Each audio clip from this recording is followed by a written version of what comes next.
It's interesting that the Indy 500 decided to do what the WNBA refuses to do, and that's make Caitlin Clark the face of their organization.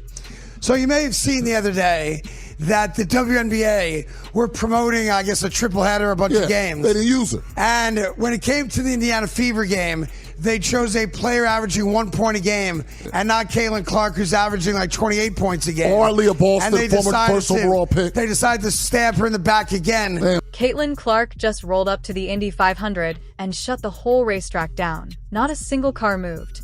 The crowd lost their minds, grown men were screaming, and the internet is still recovering. Was it the anthem? A half-court shot? Or did she just casually drop the greatest sports moment of the year? You're not going to believe what happened next. Now, despite there not being any basketball going on, Caitlin Clark has found her way back in the media. Today, she is at the Indy 500 to be the Grand Marshal. And you know Caitlin Clark came out in a grand style, man. Thousands of fans literally is at the Indy 500, and Caitlin Clark shut the place down. Now, videos is starting to come out online, pictures, and we finna react to it all. My girl Caitlin Clark put on a spectacular performance last time she played. Did you know that one basketball player can walk into the most famous race in America and become louder than 33 engines firing at once? That is essentially what happened when Caitlin Clark arrived at the Indianapolis 500, and the event suddenly transformed into a racetrack with a side of complete fan hysteria. And they hate Caitlin Clark. Yeah, I know why. The Indy 500 came out and said, we'd like you to be our Grand Marshal.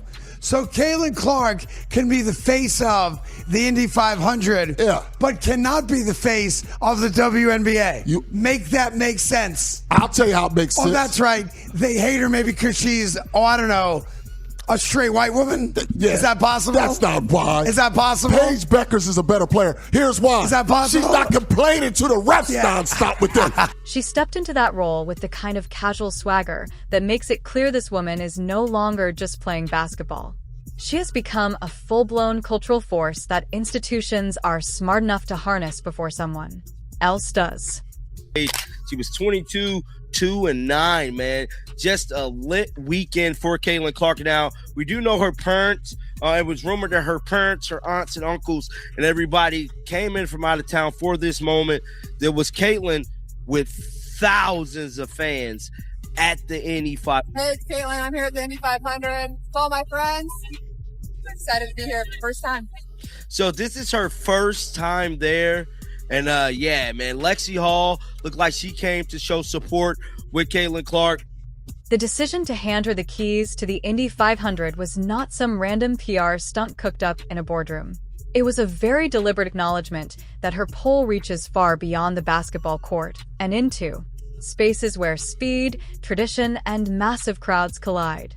Caitlin Clark out at the Indy 500 today, ladies and gentlemen, looking fresh, looking like the global icon and superstar that she is. You know, they've been putting Clark's picture on a lot of the race cars and stuff because she's the most electrifying woman in women's basketball. Dope to see Clark out here having a good time. A certain fan base always talking about Met Gala or who's more marketable. And boy, did those crowds collide with her presence. They erupted. Security lines stretched longer than some people's patience during a blowout game.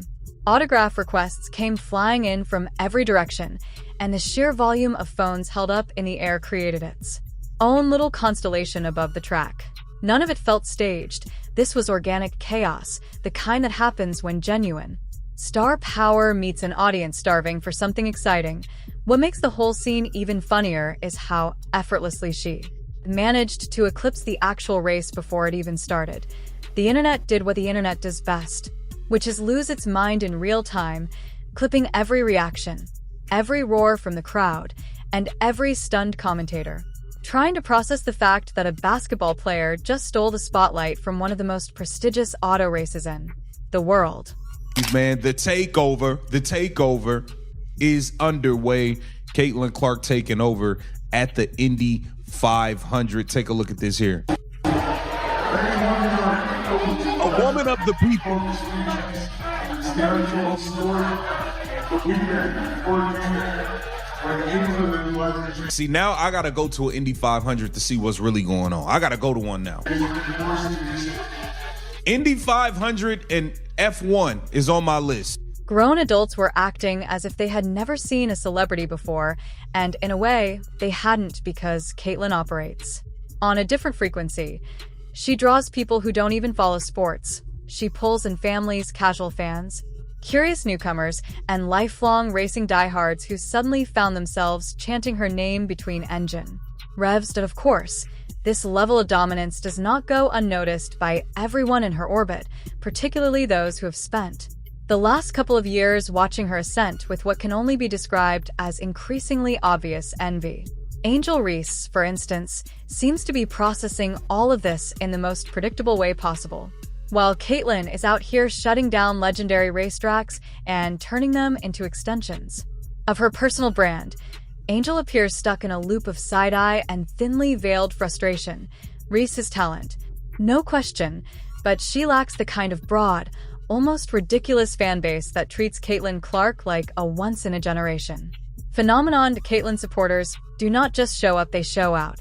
They fill arenas, they flood social media, they travel across state lines, and they lose their voices screaming for a woman who plays with a joy and skill set that feels magnetic. Multiple 20-plus, 30-point games and all these assists leading your team. You can do off-the-court shit like this in the middle of this season, and it's cool because Clark is a hooper and she can make layups. Yeah, it's great to see Clark out here represent. I think she said this is her first time doing it, but it's great because, like I say, with the NASCAR, the race car shit, they've been putting Clark's picture on some of the cars. That's dope to be represented like that as an athlete, especially for women's sports. Just growing the game, man. We love you, Caitlyn. Angels fans are loyal, sure, but they do not quite reach that fever pitch where entire events reorganize themselves around one person's presence. That kind of gravitational pull is rare, and watching someone else command it so naturally has to sting when you are busy building your own narrative in the same league. The contrast becomes even sharper when you look at what Caitlyn means for her own team daily. The Indiana Fever have struggled with organizational headaches and inconsistent attendance this season. Yet the moment Caitlyn steps outside basketball into something like the Indy 500, the spotlight follows her like an obedient shadow. She is the engine. With her, they become appointment television.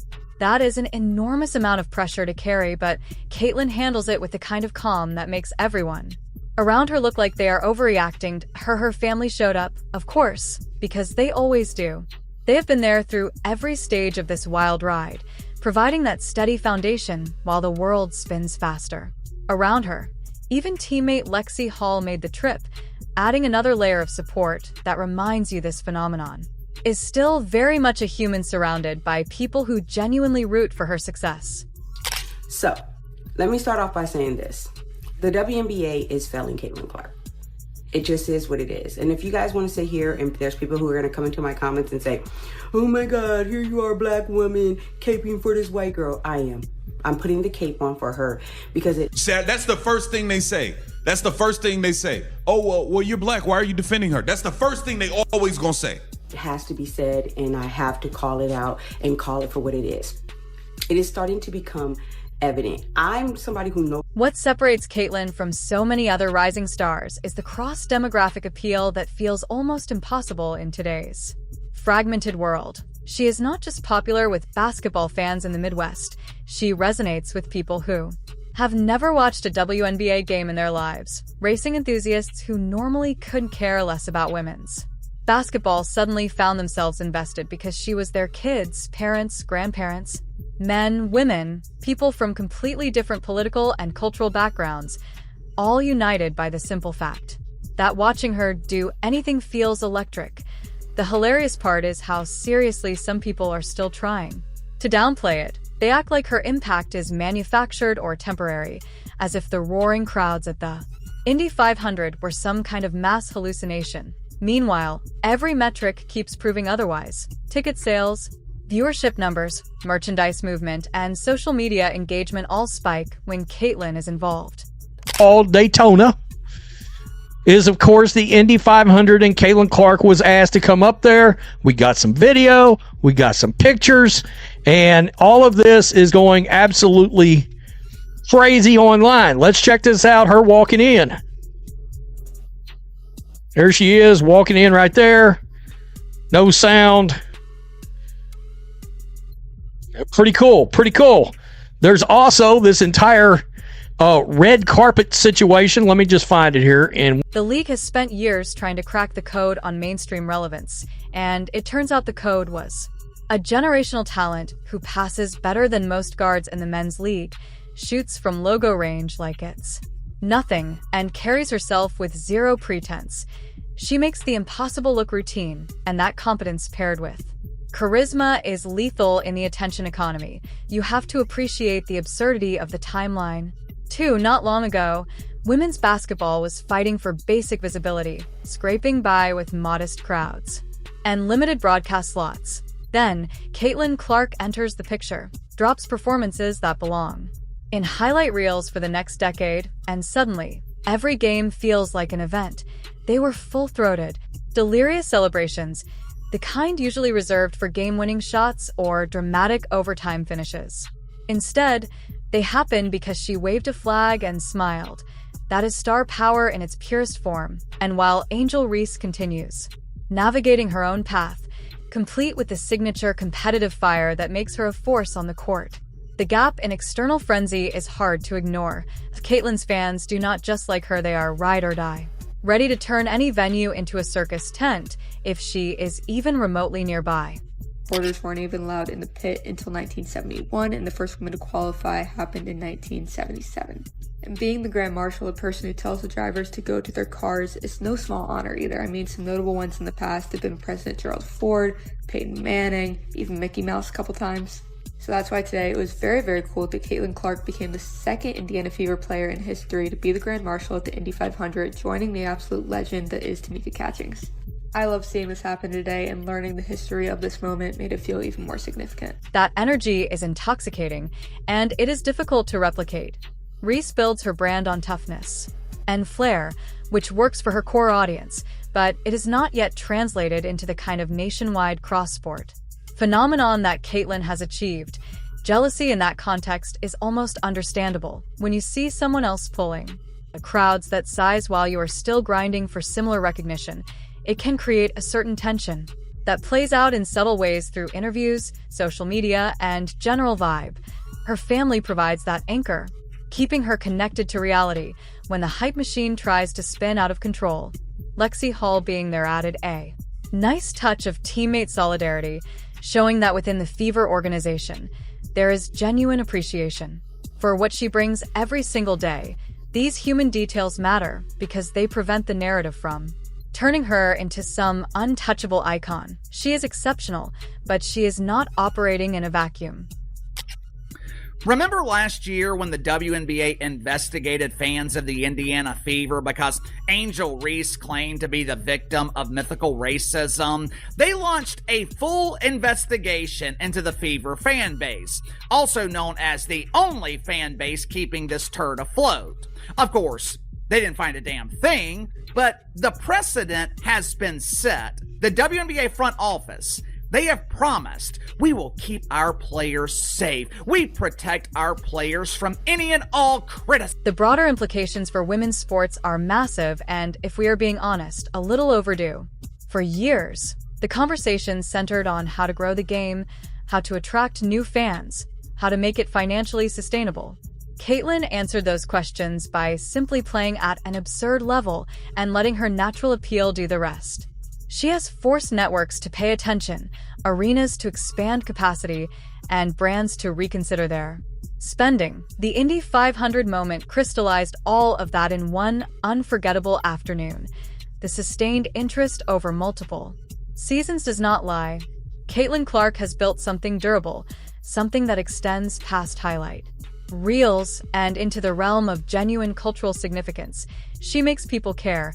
She makes casual observers turn into invested fans. And she does it without manufactured drama or constant self-promotion. That authenticity is refreshing. In an era where so many athletes seem engineered for virality,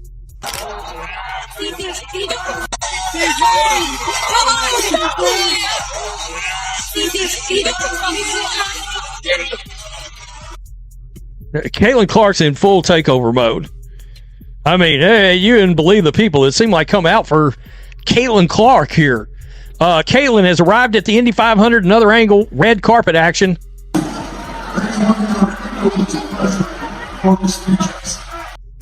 As the season continues and the Fever keep fighting for positioning, expect more moments like the Indy 500.